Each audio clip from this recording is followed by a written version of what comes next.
Every Waking Hour, A Mystery. Ellery Hathaway, Book 4, by Joanna Schaffhausen.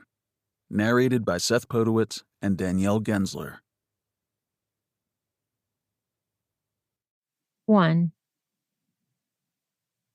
Wait, you're just going to leave us here? Alone? Ellery Hathaway had faced down serial killers and lived to tell about it. But she felt a cold trickle of fear as she glanced at the lone child playing nearby on the grass. I believe your ex-wife specifically forbade this proposition in writing with her attorney. Reed laid a comforting hand on her arm. You're not alone. There are 50,000 people here, he replied, gesturing at the noisy street fair around them. And not one of them is my ex-wife. So I don't think you have to worry. Also, I'm getting lunch, not jetting off to Guam.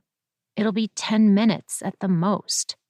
He nodded down the road in the direction of the taco stand they had passed earlier. But I don't know anything about kids. Think of Tula as having more or less the same needs as your dog, only with less fur. Reed's 7-year-old daughter, Tula, frolicked with Ellery's basset hound, Speed Bump. Bump had cheerfully gone belly up, tail thumping in lazy fashion, as Tula sung nonsense to him and scratched his barreled chest. Ellery burrowed her brow. Do you have a leash for her? Reed laughed, but she was only half joking. She'd met Tula only once before and had no idea how to talk to her, or any other person under the age of 10. She'd barely had a childhood herself. She'd agreed to this outing because Reed plainly hungered for family, and she had to figure out if she'd fit into it. One thing she was learning fast was that Tula paid attention to conversations, even when it appeared she wasn't listening. She turned guileless brown eyes up at them. She's right, Daddy. Mama said I shouldn't be alone with Ellery on account that she's got emotional problems. Ellery put a hand on her hip. Your mother, she began tartly, but Reed cut her off with a look. Your mother is a wise woman, she muttered instead. Reed rewarded her with a smile and reached out to squeeze Ellery's clammy hand. Mama hasn't met Ellery, he said to Tula. She doesn't know her like Daddy does. He stepped closer into Ellery's personal space, an intimacy she still couldn't quite believe she permitted. They had been seeing each other since their adventure in Las Vegas 6 months ago, but Ellery couldn't even use the word boyfriend yet. Reed, meanwhile, had started adding family members to the mix. If this is going to work, he murmured, you'll have to be alone with her sometime. I promise she doesn't bite. Yeah, well, maybe I do. Ellery turned her face away. If this was going to work, she'd have to become a different person, one who didn't wake up breathless from a nightmare about being nailed into a closet, one who didn't freeze up the minute someone touched her, one who was comfortable carrying the little pink sparkly purse that Reed thrust into her hands. Hold this. I'll be back with tacos before you know it, he said, pecking her cheek before disappearing into the crowd. Ellery held the offending purse away from her body. It was surprisingly heavy. What does a second grader need a purse for anyway? She asked Tula. For my ponies? Tula replied, as though this were an obvious answer. Ellery risked a look inside and found a dozen plastic horses in various riotous colors staring back up at her. She snapped the thing shut again with a shudder. So, what else does your mother say about me? Tula giggled as Bump's enormous tongue licked her entire forearm. She says Daddy's only with you because of his God complex, on account of he saved you when you were a kid. She tilted her head at Ellery. What's a God complex? Ellery looked frantically through the crowd for Reed, but he'd only been gone for 2 minutes. There were so many people on Boston's Common that they seemed to inch along as one giant organism, digesting all the air around them. Claustrophobia threatened to overwhelm her, and she closed her eyes to block out the sea of slowly moving bodies. She took several deep breaths and reminded herself she was doing this for Reed.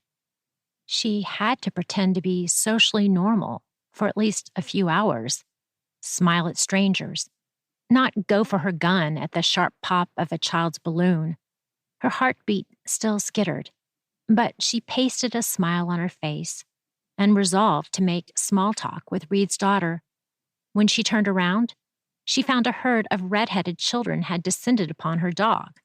Bump leaped to his feet, woofing and jumping between the kids. She could barely see him amid the chaos. "Hey, wait a second." She tried to grab for the leash as the swarm of children seemed to grow around her. "His ears are so long. I want a puppy like this." "Hey, he ate my ice cream cone. Dad, this dog stole my ice cream." A man came huffing over the hill, his round face red like a lobster. "Kiernan, Solange, get away from that dog.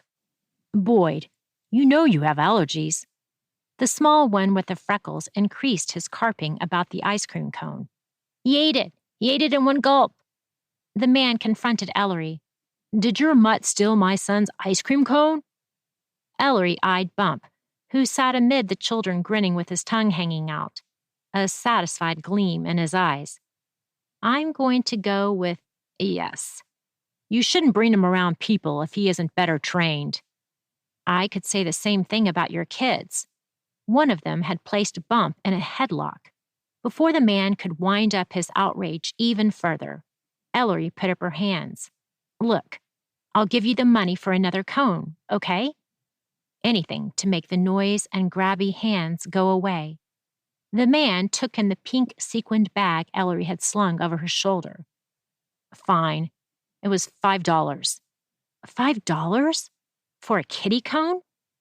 Ellery followed his gaze to the purse as she groped in her back pocket for her wallet, which she stopped doing the moment she realized she'd lost sight of Tula. She called the girl's name, but no brown head popped up amid the sea of red. "Tula?" she said more sharply. She started sifting the children bodily as she searched out Reed's daughter. "Tula? Hey, what about my money?" the man demanded as Ellery jogged off, Bump hot on her heels. The street fair filled up all areas of the Boston Common. Booths jammed together, and throngs of people in front of each other. Ellery threaded her way through the crowds, peering at each child for any sign of recognition. Tula had worn a bright orange t-shirt, and Ellery searched for any flash of it as she pushed onward. Her panic rose with each passing second. She yelled Tula's name as loud as she could, the rising fear in her throat making her voice turn shrill. People turned to stare. Her heart seemed to go liquid inside her chest. It was beating so fast. She doubled back in case Tula had reappeared by the trees where they'd been waiting. But there was no sign of her. Ellery felt dizzy as she tried to think of what to do next. Go find Reed? Alert the police? She was the police. "He's going to kill me," she said to Bump, who whined and sat down at her feet. Desperate now, Ellery nudged him off and went to stand on the nearest bench to get a better view. The crowd looked like a slow-moving river. Tula was small, only about 4 feet high. Ellery would never be able to see her like this. Bump barked up at her with enthusiasm, as if asking why she had grown so tall. "Tula," she told him, "we're trying to find Tula." He woofed again and wagged his tail.